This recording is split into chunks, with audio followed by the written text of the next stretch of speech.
Welcome back to my channel Sangeeta simple লাইফস্টাইলে আরও একবার ওয়েলকাম আর অনেক অনেক অনেক ভালোবাসা। তোমরা সবাই কেমন আছো? আশা করি অনেক অনেক ভালো আছো, আমিও ভালো আছি। তো আমার সকালেই সমস্ত কাজবাজ হয়ে গেছে, যেটা হয় রোজ। আমি সকালে সমস্ত কাজবাজ করে গুছিয়ে রেখে পুজো দিয়ে তারপরে তোমাদের সামনে আসি। তো সেই কাজগুলো আমার হয়ে গেছে, আর এখন আমি রান্না বসেও দিয়েছি। অলরেডি রান্না মোটামুটি হয়েও গেছে। আর সুইটি বাথরুমে এখনও শুয়ে রয়েছে, তো ওকেও স্নান করাবো। আজকে ভীষণ গরম পড়েছে, বুঝলে তো। তো যাই হোক, চলো তোমরা ভিডিওটা দেখতে থাকো, আশা করি তোমাদের ভালো লাগবে। আর কাজল পরেছি স্নান করার পর, হঠাৎ আজকে কাজল পরলাম, ইচ্ছে হলো। দেখো পুরো ঘেটে গেছে কাজলগুলো। আসলে ঘামে, এত গরম পড়েছে না, ঘামছি প্রচণ্ড পরিমাণে। তো চলো রান্নাঘরে যাওয়া যাক। চলো কি রান্না করছি তোমাদেরকে একবার দেখিয়ে দিই। আর এই যে সুইটির জন্য চিকেনটা সেদ্ধ বসিয়েছি, নামিয়ে দেবো, টেনে নেবে, বুঝলে তো।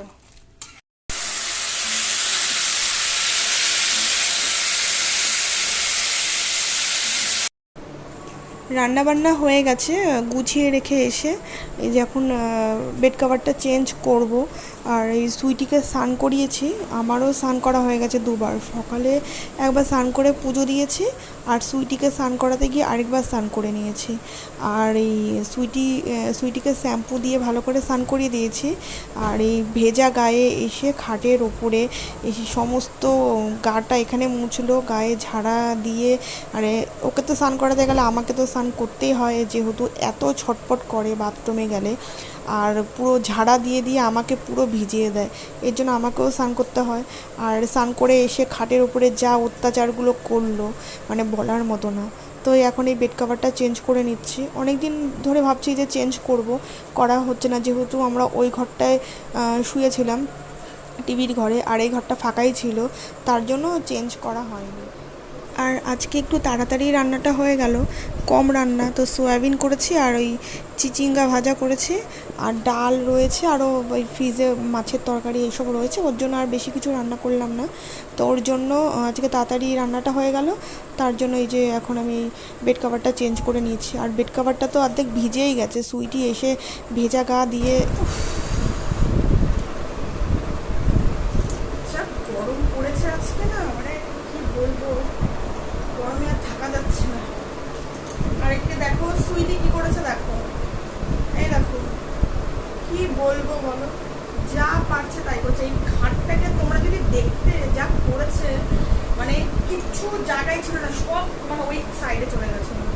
মানে স্নান করার পরে ওর মাথাটা মনে হয় খারাপ হয়ে যায় ওর, মানে ওর কি করবে, মানে মানে বুঝতে পারে না ওর কী করবে। তো মানে এত লাফালাফি, এত ঝাঁপাঝাপি করে না, এই খাটের চাদর মানে যাবতীয় যা ছিল সব ওই কোনায় চলে গেছে। এখন এই বেড কভারটা চেঞ্জ করা হয়ে গেছে, বালিশের কাভারগুলো চেঞ্জ করবো, অনেকদিন ধরে ভাবছি করবো, চেঞ্জ করা হচ্ছে না। ওই এখন করে নিচ্ছি, বকা দিয়েছি, ওটাকে তাড়া দিয়েছি, ওই ঘরে গিয়ে শুয়ে রয়েছে। তাছাড়া আজকে ভীষণ গরম পড়েছে, মানে রান্নাঘরে যখন ছিলাম গা থেকে টকটক টকটক করে ঘাম পড়ছে এরকম। আর এত শরীর খারাপ লাগছে, গায়ে না পুরো জ্বালা পোড়া করছিল, মানে এত জ্বল ছিল গরমে। আগে কদিন পর পরই সপ্তাহে সপ্তাহে বেড কভার চেঞ্জ করতাম, কিন্তু এই সুইটির জন্য এখন ও বিছানাটাকে যা করে। আগে তো মাঝে মাঝে মানে বিছানায় হিসু করে দিত, তারপরে মাঝে মাঝে বিছানায় বমি করতো, ঠিক আছে, যা করে বিছানা, মানে বিছানা থাকতো না, মনে হতো না যে মানুষ বিছানায় শোয়। এখন এই বালিশের কাভারগুলো লাগিয়ে নিচ্ছি।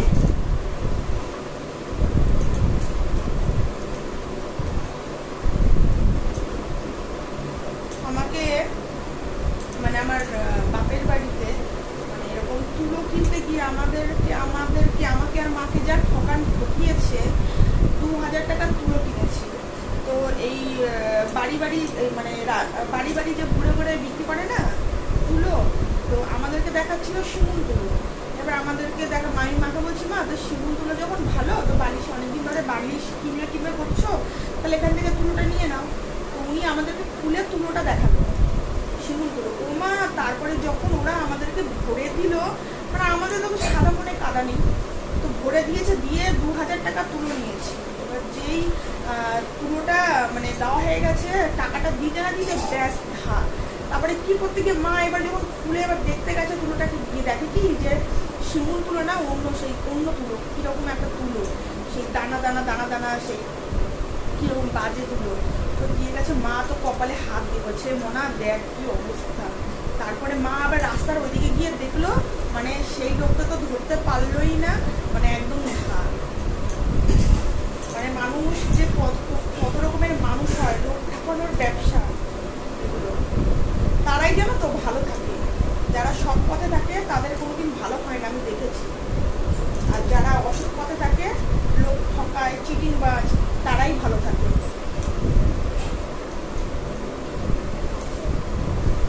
এগুলোই তো দেখে আসছি, এগুলোই তো হচ্ছে।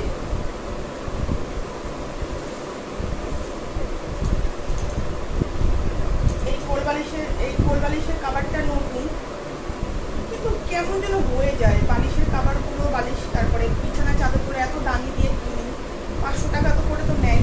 টাকাটা মানে টাকার কথাটা বলতে নেই, মানে খারাপ দেখায়, তবু বললাম যে 500 টাকা তো কম না। 500 টাকা দিয়ে বেড কভার কিনি, তো কতবার দিতে গেলেই ব্যাস রং একদম কেমন হয়ে যায়। আর এই যে এটাও দেখতে পাচ্ছ, এটাও নতুন, এটা ধোয়া দিলে জানি না কি হবে, এটাও সেরকম হবে।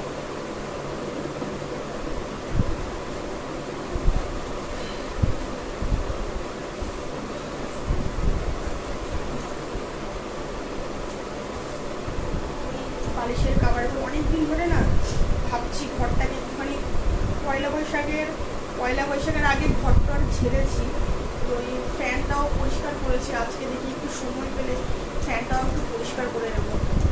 আর ড্রেসিং টেবিলটার যা অবস্থা হয়ে গেছে, ড্রেসিং টেবিলে আমার কোনো জিনিস নেই, সব সুইটির জিনিস আর ওনার জিনিস, আমার কোনো জিনিস নেই। যা অবস্থা, মানে আমি হচ্ছে তোমার ঘর গোছানো, মানে আমি ঘর গোছাতে ভীষণ ভালোবাসি, আমি একদম নোংরা পছন্দ করি না। কিন্তু তোমরা যদি আমার মানে ড্রেসিং টেবিলের ভেতরটা দেখো, তাহলে তোমরা বলবে যে ইস কি অবস্থা।